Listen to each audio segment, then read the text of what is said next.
probably a massive part of my off-road riding interest came from four-wheelers. And I've been riding since I've been, well, I'll put a picture in right here of where I started.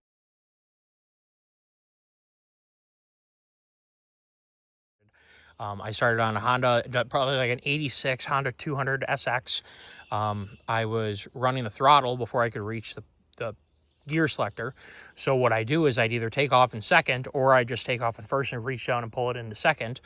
And I'd ride around in second. And when my dad wasn't looking, I'd reach down and pull it into third. So I've been riding quads a really long time, and it just kind of stemmed from there. And when there's something really special on the market, well, when I saw this machine and read through its specs and looked at how it was built, and then I sat on it, and then I rode it, and that was a perspective alteration of how good utility quads have gotten since my 2011 Polaris Sportsman 850 XP, non-power steering. I have ridden that quad thousands of miles. It's been through, some parts here and there, an ECU, but it's been all around an excellent, excellent four-wheeler. It rides fairly well.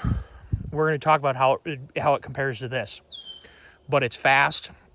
It has good braking, but we're going to complement this here in just a second. But the Polaris is what made me sell my Raptor 660. I had a somewhat modified Raptor 660. The Polaris was faster. It was more flexible. You could take it more places because it had four-wheel drive. It was just an excellent machine. And when the trails started getting more technical and more difficult, having the four-wheel drive when that trail turned into a sheer rock face made riding just so much more fun. And I think that's why so many people like riding utility quads, even though we all started on probably sport quads. We realized quickly that they have their shortcomings, and unfortunately the sport quad market literally hasn't been innovated in since the Honda 700 XX. Basically anything good has been ripped away from us, and now all we have is basically just buy a Raptor, or you could buy a 450 race quad that has no reverse. I'm amazed that we lost any innovation in that regard. We have no air-cooled sport quads that are nippy like a 300 EX or a 400 EX or like a 350 Warrior or whatever. A lot of those nippy air-cooleds are gone, and you can just basically start with you have to start with a very entry-level quad. So anyway, to make a long story short, the sport quad market is just not there anymore. So the utility quad market is really taken over for a very good reason. And if you're wanting to get your feet wet in a utility quad that does everything unbelievably well, and to be perfectly honest with you, holds its own with big bore twins, this is your machine. Many of you have seen this before. It's a very popular vehicle on my YouTube channel for very good reason. This is an Outlander Pro 700. Called the 700, it's really 650, has 50 horsepower. The 500 is the exact same motor but detuned. So if you want to save some money and you don't need to have maximum speed all the time, highly recommend that. I think that would be a phenomenal quad for anyone doing land work and just trying to get from point A to point B on a trail. This thing has tons of power, and if you know how to ride, you can ride the absolute snot out of this machine. I had all my buddies up here this past weekend for my bachelor party, and different than a lot of people's bachelor party, we didn't go to a club or go to whatever. We went pontooning and bonfires and rode quads and things like that. Went swimming in nice, cool, awesome lakes and things like that. So my bachelor party was a little different than a lot of people's, but it was the best time I've had in the most recent memory that I have. And one of the coolest things was because all of us kind of contributed what we had, because a couple of the guys didn't actively have working dirt bikes or quads. So my buddy brought up an extra quad or two, and I had two quads here, as well as this one, or I had him bring up some extra ones is what I'm saying, so of mine. So we had my 2011 Sportsman 850 XP here, side by side with this, and I had someone with me who could really ride that thing. And it was eye-opening because we did end up switching. I've been riding this thing. I bought it specifically to demote the Polaris to property work. And that's not an insult to the Polaris. My Polaris has been through a lot of things. It's overheated a couple times because of a couple weird issues like a thermostat failing. And it's had a hard life. I've beat the snot out of it on trails. And I've never been a small guy. And when a not small guy is is taking whoops so hard that the rear end is changing left and right directions, taking up the entire trail, taking whoops hard. The machine's had a life to it. So I had demoted it to property work because it's still a perfectly functional, as we found out, extremely functional four-wheel drive quad. And because of this weekend, it ended up doing some trail work too. And by trail work, I mean we raced hard. That machine did 2 big rides.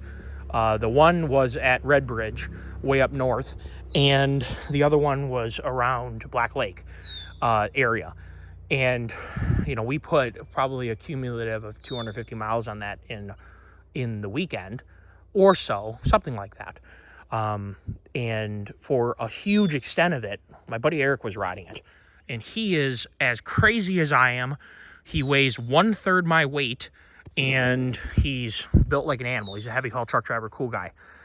So he was riding that, and it gave me an opportunity to see what another balls to the wall rider looks like on a decently fast machine, in theory a faster machine, 22 more horsepower than this machine has. And it gave me an idea of what the real delta is between an entry-level-ish, better than entry-level quad, but, a mid-range, call it, versus paying $16,000 to $25,000 for today's current crop of 850 or 1,000 twins. They are certainly way faster, and Polaris has definitely upped the power level with the HO 850, and the 1000 of course is an upgrade. Can-Am's 850 is basically running nip and tail with the 1000 Polaris, more or less in their stated horsepower, and of course the 1000 Can-Am is a unit. And I have no doubt about that, but I don't have access to those machines because it's really hard to get a dealer to let you test drive and compare. And I hope someday, just kind of for the common consumer, I would like to get to the point where I can have things like that on the channel that we can test in a very impartial way and really see where the value proposition is for those. And that's what I'm trying to build a foundation on right now, is seeing if you guys like my reviews. So keep in mind that my Polaris has about 22 more horsepower. Eric weighs literally 1/3 my weight, and he is extremely strong. So he has no problem, manhandling that machine around. We got onto a higher speed section. Now, I'm a very good rider. I guess anybody can say that. I'm a darn good rider. With quads, I'll stick my nose out and say I'm a good rider. We got in some Red Bridge, as many of you guys know, is a really tight, about 27-mile loop. And it is heaven on a four-wheeler. Oh my God. I'm sure I would like to bring my enduro bike up there and ride dirt bikes up there. But on a sport quad or on a utility quad, it is literally trying every last bit of your nerves and your skill and your machine's build quality to pull you through that. And we had an exceptional amount of fun doing that. And, at that point, horsepower just doesn't matter. If you like riding tight trails, you could have gotten by with far less than what this has. You just don't need to have the obstacle-to-obstacle speed, because you can't build enough speed between the two obstacles for it to matter. And at the end of the day, are you racing? Well, we were kind of trying to race each other, if you want. And, of course, that could be a fool's game. You can get over your head really quickly doing that. But, we are all fairly accomplished quad, dirt bike, and snowmobile riders. We kind of have been around the park a little bit. So pushing it has not been a new thing for us. Now, the more interesting comparison was the medium range or even the higher speed corners, where we were hitting, well, this thing would be flat out at 62, 63, giving her every last little ounce that she's got. And I had Eric go ahead of me on the 850 because I wanted to see if I could keep up. And that gave him room to just be himself and to ride at his level. And I was going to try and keep up because, keep in mind, I weigh a lot more than he does, and my machine weighs more. These are heavy machines, so keep that in mind. They've got at least 80 pounds on the Polaris, even though it's a smaller motor. But they're very well built. I'm going to compliment that. By no means am I saying that's a bad thing. The other thing is that this has front and rear, metal bumpers, and it also has metal racks, something that my Polaris doesn't have. It's all plastic. Something we found out, a big log came up and smoked the right front headlight of the Polaris that I first got all wrapped up underneath my machine. I felt it spit out behind me. My buddy ended up running over it, throwing it up and smoking my 850 that had my other buddy on it. Anyway, make a long story short, the bumpers are a nice upgrade, especially if you're riding with a group, for sure. Anyway, so on the higher speed trails, we, in varying between 35 corners that you could turn maybe a 32 to 35 up to, that full out 60 something mile an hour corners where you're hanging all the way off the side, pitch it in the corner sideways, and just ride it out and throw a rooster tail behind you. And it is amazing how well this thing held its own. He was not able to pull out on me. On straightaways where he could really run his legs, he was able to get, say 50 yards, 60 yards, 80 yards on me.